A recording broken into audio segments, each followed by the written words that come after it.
Staff and students across California getting ready for a return to the classroom full time. And as they do, an extra precaution. The state announcing a new vaccine mandate. Yeah, this as California hospitals take new steps to ensure safety. What's required starting today from anyone walking into one of their facilities. And celebrating a beloved figure in the San Diego community. Family, friends, and colleagues finally getting the chance to say goodbye to former officer and ball player Dan Walters. The touching tributes from today's service. ABC 10 News at 11 starts now. ABC 10 News at 11 starts now. And good morning to you. Good to have you with us. Right now, you're taking a live look at a school up in Alameda County, and that's where moments from now we are expecting to hear from Governor Newsom. One of the things we expect him to announce is a new mandate for California teachers and staff to get vaccinated or get tested. Politico first reported that mandate overnight. It would put teachers in line with similar mandates we have seen for state and county workers. Now, we are going to monitor this, bring you the governor's remarks once he starts discussing the announcement. And good morning to you again. I'm Jim Patton. I'm Virginia Cha. As we wait for the governor, let's get to ABC 10 News anchor Mary McKenzie, who joins us live now. And Jim, Virginia, we know this would be a first of its kind mandate for schools in this entire country. And I spoke to one local infectious disease expert about this possibility. His take essentially is that anything that gets more people to roll up their sleeves is a good thing. No, I really support measures that encourage people to be vaccinated. Dr. Robert Schooley, he's a UCSD professor of medicine specializing in infectious diseases and global public health. He says the governor's decision to impose a vaccine mandate for school staff is important at a time when smaller children still can't get vaccinated and seem to be more susceptible to the Delta variant of COVID-19, especially with the majority of kids going back to school in California, if they haven't already, over the next few weeks. Now, the governor's mandate appears to have support from at least one of the major teachers unions in the state. One of those, the CTA, already reporting that nearly 90% of its members are already vaccinated. So under the policy, the likelihood is that school staff would have to show proof of vaccination or submit to regular testing. The details, of course, still to be outlined by the governor, but some districts have already implemented their own such policies. Schools are essential, and teachers and people who work in schools need to be protected. And the best way to protect them right now, particularly since the younger children are not yet vaccinatable, is to encourage them to be vaccinated. So I think this is a very good public health step.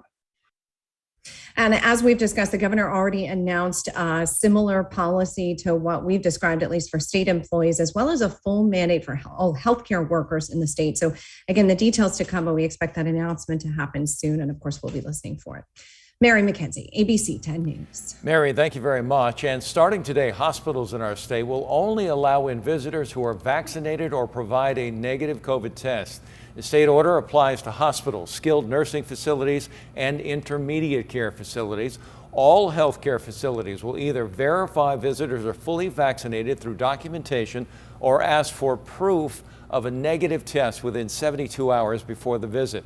People trying to visit a patient in critical condition when death may be imminent could receive an exemption. We are working to learn more about the latest mandate and how that impacts San Diego. You can find updates and details as we learn more at 10news.com. Well, today, former San Diego police officer and San Diego Padre Dan Walters is being laid to rest. He passed away last year, but his funeral had to be postponed because of the pandemic. Well, this morning, a police motorcade escorted his flag-draped casket to Shadow Mountain Community Church, where the memorial service appears to be wrapping up now. Let's get to ABC 10 News reporter Marie Cornell, who's there live. Marie, there was so much about Officer Walters' life to celebrate. There really was, Virginia. I can tell you people are starting to walk out of the church right now, and shortly you will hear the police helicopter. We are told the helicopter will be circling this area a couple of times before the casket leaves this section. Listening to the tributes, though, you really got to understand and know Officer Walters, not just as a former ball player, not just as a police officer, but as a person.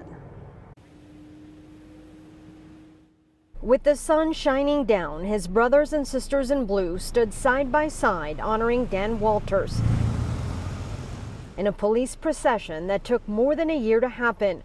Walters passed away last year, but because of the pandemic, his funeral was put on hold.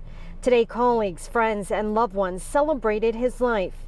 A montage of Walters through the years gave us a glimpse of the man who was more than just an athlete or an officer. Before becoming a San Diego police officer, Dan Walters had a different career. The Santana High grad was a Major League Baseball player who played catcher for the Padres in the late 80s. It was shortly after that when he joined the San Diego Police Department in the 90s. In 2003, he was shot by a domestic violence suspect and hit by a car. He remained in a wheelchair for the remainder of his life. Co-workers who became close friends described him as a warrior who wanted to make sure his legacy wouldn't be forgotten. Dan was a warrior through and through. Dan had a life expectancy of 10 years after his injury, but he lived almost 17. And I'll tell you, those were not easy days, months, or years. Dan spent months at a time in hospitals dealing with infections. He experienced painful spasms in his legs. He had open wounds. And mentally, he would have his days where he just wanted to throw in the towel, but he never did. And this memorial was so carefully planned with details such as the flag that was draped over his casket. That flag was flown last night from the Southeastern Division, which was the last place he was assigned. From here, Officer Walters will have a private burial. Live from El Cajon, Marie Coronel, ABC 10 News. So powerful to be reminded of all that he went through there. Marie, thank you very much. Deadly crash in Mount Hope during the morning commute today. This was the scene as investigators examined the crash. Happened just around 6:30 on the southbound side of the 805 near Market Street. A car rolling over, crashing into the center divide. One person was killed in this crash, and we're still working to get more details on the victim and the cause of that crash. A father is in federal custody right now, accused of killing his 2 young children in Mexico. Mexican authorities say 40-year-old Matthew Taylor of Santa Barbara was arrested in San Isidro as he tried to re-enter this country. We do want to warn you, some of the details in this story are disturbing. Now, according to authorities in Mexico, the 2 kids, ages 1 and 3, were found with stab wounds at a ranch in the Rosarito area. We have video from our reporting partner Televisa at the scene where the children were found Monday morning. It's believed the murder weapon was a wooden stake. Investigators were first alerted when the mother of the kids contacted Santa Barbara police on Sunday, worried after her husband and children were missing for about 24 hours.